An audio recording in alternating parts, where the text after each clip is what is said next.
మల్కాజ్గిరి మల్లారెడ్డి అడ్డా అన్నారు ఆయన కొడుకు భద్రారెడ్డి. లోక్సభ ఎన్నికల్లోనూ బీఆర్ఎస్ జెండా ఎగురవేస్తామన్నారు. మల్లారెడ్డి కుటుంబం ప్రజాసేవలోనే ఉంటుందన్న భద్రారెడ్డి మల్కాజ్గిరి లోక్సభ పరిధిలోని 30 లక్షల మందికి తమ హాస్పిటల్స్ లో ఉచిత వైద్యం అందిస్తామని తెలిపారు. ఇక కాంగ్రెస్ పార్టీలో చేరేది లేదంటున్న భద్రారెడ్డితో మా ప్రతినిధి Vinod face to face. Congratulations Bhadra Reddy గారు, ఎందుకంటే బీఆర్ఎస్ పార్టీ నుంచి మల్కాజ్గిరి ఎంపీగా అభ్యర్థులు మీరు ఉన్నారన్నట్టు కూడా తెలుస్తుంది. ఇది వాస్తవమా లేదంటే మీ దాకా కూడా వచ్చిందంటారా?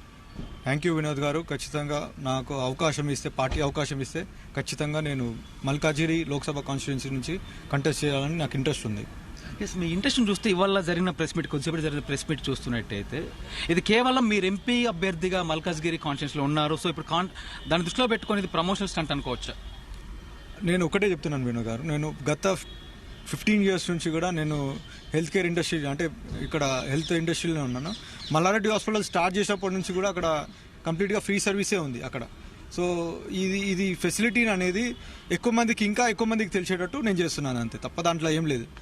మీరు దాదాపు భద్రారెడ్డి గారు అంటే ఈ మధ్యలో లైమ్ లైట్లోకి వచ్చారు. మల్లారెడ్డి గారు అంటే దాదాపు 10 సంవత్సరాలు ఎంపీ అవ్వచ్చు, అలాగే మంత్రి అవ్వచ్చు, అలాగే ఇప్పుడు ఎమ్మెల్యే అవ్వచ్చు. సో కష్టపడ్డా పాలమినప్పుడు ఆయనకు ఒక బ్రాండ్ ఉంది. సో ఆయన లైఫ్ స్టైల్ అందరికి తెలిసిందే. సో మీరు ఎట్లా అంటే మల్లారెడ్డి గారి ఆయన చరిష్మాని చూసే మీరు వస్తున్నారా, లేదంటే మీకంటే ఏమైనా జర్నీ ఉందా చెప్పుకోవడానికి? మీకు ఎందుకు మల్కాజ్గిరి జనాలు పార్లమెంట్ ఓట్లు ఎందుకు వేయాలి? నేను మీకు చెప్పినట్టు నేను ఎంబీబీఎస్ చదివాను, తర్వాత పోస్ట్ గ్రాడ్యుయేట్ నేను ఎండీ జనరల్ మెడిసిన్ చేశాను.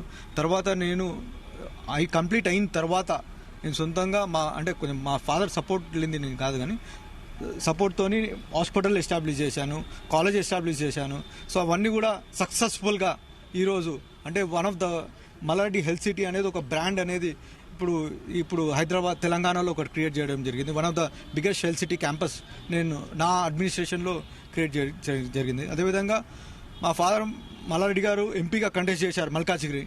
తర్వాత మేడ్చల్ ఎమ్మెల్యేగా ఉన్నప్పుడు కూడా ఆయనకి మినిస్టర్ ఉన్నప్పుడు కొద్దిగా టైం దొరకదు కాన్స్టిట్యున్సీలో ఇవ్వడానికి. మేము బ్యాక్గ్రౌండ్ సపోర్ట్గా ఆయనకి కాన్స్టిట్యున్సీ ప్రజలతో కానీ, కౌన్సిలర్స్తో కానీ, సర్పంచ్లతో కానీ వాళ్ళతో ఇంటరాక్ట్ అవుతూ వాళ్ళ సమస్యలు తెలుసుకుంటూ, ఇప్పుడు మేము సొంతంగా మల్లారెడ్డి ట్రస్ట్ తరఫు నుంచి మేము ఎన్నో గ్రామాలలో సొంతంగా సీసీ రోడ్లు వేయించాము. మళ్ళీ అదేవిధంగా కమ్యూనిటీ హాల్స్, ఇప్పుడు మన కుల భవనాలు ఉంటాయి కదా, కమ్యూనిటీ హాల్స్, ముదిరాజ్ భవన్ కానీ, రజకుల భవన్ కానీ, మన అంబేద్కర్ భవనాలు కానీ, అవన్నీ కూడా ఏవైతే సగంలో ఆగిపోయి ఉన్నాయో అవన్నీ కూడా కంప్లీట్ చేయడం జరిగింది.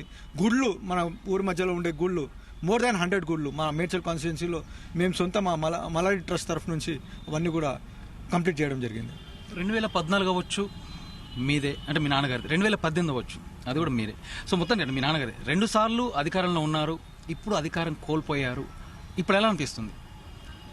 ఇప్పుడు ఒకటి, అధికారం ఉన్నా లేకున్నా ప్రజలకు సేవ చేయాలనే ఉద్దేశం, అంతే, ఇంకా వేరేదేం లేదు. అంటే మెయిన్లీ పొలిటికల్ దాంట్లో అట్మాస్ఫియర్లో వస్తే బిగ్ లెవెల్ చేయొచ్చు. నా లెవెల్లో నేను ఇప్పుడు మల్లారెడ్డి హాస్పిటల్ తరఫు నుంచి మోర్ దాన్ 1000 హెల్త్ క్యాంప్స్ పెట్టడం జరిగింది. నేను ఇంతకుముందు చెప్తాను, free Malla Reddy trust bus start చేయడం జరిగింది నా సొంతంగానే. అదేవిధంగా క్యాటరాక్ట్ సర్జరీలు more than 1000 cataract surgeries only major కాన్స్టిట్యున్సీలో నేను చేపించాను. ఇప్పుడు అదేవిధంగా ఆ సర్వీసెస్ ఇంకా బిగ్గర్ లెవెల్లో ఇప్పుడు మల్కాజ్గిరి నేను కంటెక్ట్ చేద్దాం అనుకుంటే ఇంకా బిగ్గర్ లెవెల్ మల్కాజ్గిరి కాన్స్టిట్యున్సీలో ఇంప్లిమెంట్ చేస్తాను అవన్నీ కూడా. So Tom and Jerry Malla Reddy garu, Revanth Reddy గారు, ఫైనల్గా మీ విషయానికి వస్తే రేవంత్ రెడ్డి గురించి అంటే తప్పుగా అనుకోకండి. గత 5 ఎప్పుడైతే మల్కాజ్గిరి ఎంపీగా కంటెస్ట్ చేశారు, గెలవడం జరిగింది. కొంచెం స్వల్ప మార్జిన్తోనే, అంటే 8000 ఓట్స్తోని మల్కాజ్గిరి 2018 ఎలక్షన్స్లో ఎంపీగా గెలవడం జరిగింది రేవంత్ రెడ్డి గారు. కానీ దాని తర్వాత ఒక్కసారి కూడా ఒక మీటింగ్ రాలేదు, ఒక ప్రోగ్రామ్ చేయలేదు, ఏది కూడా. అంటే ఒక గవర్నమెంట్ ఫండ్స్ తెచ్చిన దాఖలాలు కూడా లేవు, ఎంపీ ల్యాడ్స్ యూజ్ చేసిన పలానా ఏరియాలో అన్నట్టు కూడా లేదు. సో మీకు కూడా తెలుసు, ఎప్పుడు మల్కాజ్గిరిలో అయితే ఎప్పుడు మీటింగ్ పెట్టలేదు. ఇప్పుడు వచ్చిరా వినోద్, నువ్వు రాలేదు కదా నువ్వైతే. సో అట్లా సేమ్ అదే అనేది. సో నేను అనేది మాకు ఎడ్యుకేషన్, నేను మంచి ఎడ్యుకేషన్ అవగాహన ఉంది, అన్ని లాంగ్వేజెస్ నేను మాట్లాడగలుగుతాను, తెలుగు, ఇంగ్లీష్, హిందీ కానీ. సో లోకల్, నేను పుట్టింది పెరిగింది కంటోన్మెంట్లోనే. నేను మా ఫాదర్ మేడ్చల్ ఎమ్మెల్యేగా ఉన్నారు, అదేవిధంగా అక్కడంతా అవగాహన ఉంది నాకు. అదేవిధంగా నేను రోజు వర్క్ చేసేది కుత్బుల్లాపూర్లోనే. So more than 3000 hospital employees మా కుత్బుల్లాపూర్లో ఉన్నారు. మోర్ దాన్ 10,000 మా ఇంజనీరింగ్ అని అవన్నీ ఎంప్లాయీస్ మొత్తం మల్కాజ్గిరి కాన్స్టిట్యున్సీలో ఉన్నారు. సో ఒకటి ఏంటంటే ఒక రూమర్ ఏంటంటే డెఫినెట్గా మల్లారెడ్డి గారికి అధికారం తప్పకుండా కావాలి. మల్లారెడ్డి గారు ఎంత టామ్ అండ్ జెర్రీలో రేవంత్ రెడ్డి మల్లారెడ్డి ఉన్నా కూడా అవకాశం వస్తే డెఫినెట్గా మల్లారెడ్డి గారు కాంగ్రెస్ పార్టీలోకి షిఫ్ట్ అవుతారు అనే వార్తలు కూడా వినిపిస్తున్నాయి. సో మీ మాట చూస్తుంటే డెఫినెట్గా వెళ్ళను అంటున్నారు. రేపు ఒక టికెట్ కాంగ్రెస్ నుంచి వస్తే లేదండి, కాంగ్రెస్ ఇంట్రెస్ట్ లేదు. కాంగ్రెస్ వాళ్ళు వెళ్ళడం ఇంట్రెస్ట్ లేదా? లేదండి, ఇంట్రెస్ట్ లేదు. సో ఫైనల్గా అంటే మేము ఒక మాట చెప్తున్నా వినోద్, అంటే మీరు అంటున్నారు అధికారంలో ఉంటేనే ఉంటుంది అన్నట్టు. మా మల్లారెడ్డి గారు ఎంపీగా 2014లో గెలిచిన తర్వాత is only MP from TDP party గెలిచిన సోలో ఎంపీ, ఇంకొవ్వరు కూడా లేరు. దగ్గర 15 మంది ఎమ్మెల్యేలు గెలవడం జరిగింది మన తెలంగాణలో టీడీపీ పార్టీ నుంచి.